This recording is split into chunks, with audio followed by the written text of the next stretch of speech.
தூத்துக்குடி மாவட்டம் திருச்செந்தூர் ரயில் நிலையத்திலிருந்து நேற்று முன்தினம் 17ஆம் தேதி இரவு ஒரு ரயிலானது செந்தூர் எக்ஸ்பிரஸ் ரயிலானது திருச்செந்தூரிலிருந்து கிளம்பி ஸ்ரீவைகுண்டம் ரயில் நிலையத்திற்கு வந்தபோது இரவு திடீரென கால சூழ்நிலை காரணமாக அந்த ரயிலானது தடுத்து நிறுத்தப்பட்டது. இந்த நிலையில் அந்த ரயிலில் பயணித்த பயணி ஒருவர் தற்போது ரயில்வே ட்ராக்கில் நடந்து வந்து கொண்டிருந்தார். தற்போது அவரிடம் நம்ம அந்த அனுபவத்தை கேட்கலாம்.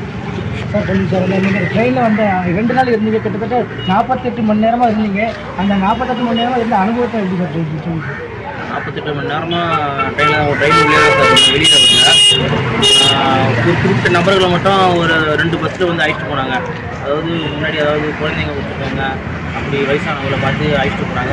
ஒரு கல்யாண மண்டபம் தங்க வச்சுருந்தாங்க. மீதி 1500 பேர்கிட்ட ட்ரெயினுக்குள்ளே தான் இருந்தோம். அவங்கள அழைச்சிட்டு போனவங்க திருப்பி அழைச்சிட்டு வரது எங்களுக்கு பஸ்ஸு வரலை. நாங்கள் ட்ரெயினுக்குள்ளே தான் இருந்தோம். அவங்கள அழைச்சிட்டு போய்ட்டு கல்யாண மண்டபத்துலேயே ஸ்கூல்லேயே தங்க வச்சுருந்தாங்க. திருப்பி பஸ்ஸு வரும் வெயிட் பண்ணிட்டு இருந்தோம், பஸ்ஸும் வரல. நாங்கள் அதுலேயே தான் வந்துட்டு இருந்தோம். எங்களுக்கு சாப்பாடு கிடையாது, லைட் வசதி, கரண்ட் வசதி கிடையாது, அத்தியாவசிய வசதி எதுவுமே கிடையாது, பால் டீ எதுவுமே கொண்டு வரல. எல்லாம் ஆஃபீஸில் போய் சொன்னோம், அது ஏற்பாடு பண்ணியிருக்கோம், கொண்டு வராங்கன்னு சொன்னாங்க, கொண்டு வரல. அதுக்கப்புறம் ஒரு நைட்டு ஃபுல்லாக ஓட்டிட்டோம். அடுத்த நாள் திங்கட்கிழமை காலையில் அந்த ஊர் கிராம மக்கள் ஒரு 40 குடும்பம் இருக்கும். அந்த குடும்பம் அவங்க வந்து என்ன பண்ணாங்க, அவங்க கையில் வச்சுருந்த உணவுப் பொருளை வச்சு சமைச்சு பக்கத்து ஒரு பத்திரக்காளியான கோவிலில் வச்சு சாப்பாடு கொடுத்தாங்க.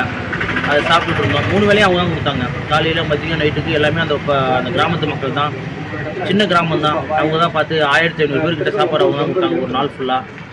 அதை வச்சு பயன்படுத்திட்டு தான் இன்றைக்கி காலையில் கொஞ்சம் தண்ணி வடிஞ்சோடனே நாங்கள் ட்ராக் வழியாக கிட்டத்தட்ட ஒரு 12 கிலோமீட்டர் நடந்து இந்த செய்திகநல்லூருக்கு வந்தோம். வைகுண்டத்துலேருந்து இந்த ட்ராக்லேயும் நடந்து வந்து கொஞ்சம் இடையில ட்ராக்லாம் உடஞ்சி மண் அரிமானம் ஏற்பட்டு ட்ராக்லாம் உடச்சிட்டு போயிடுச்சு.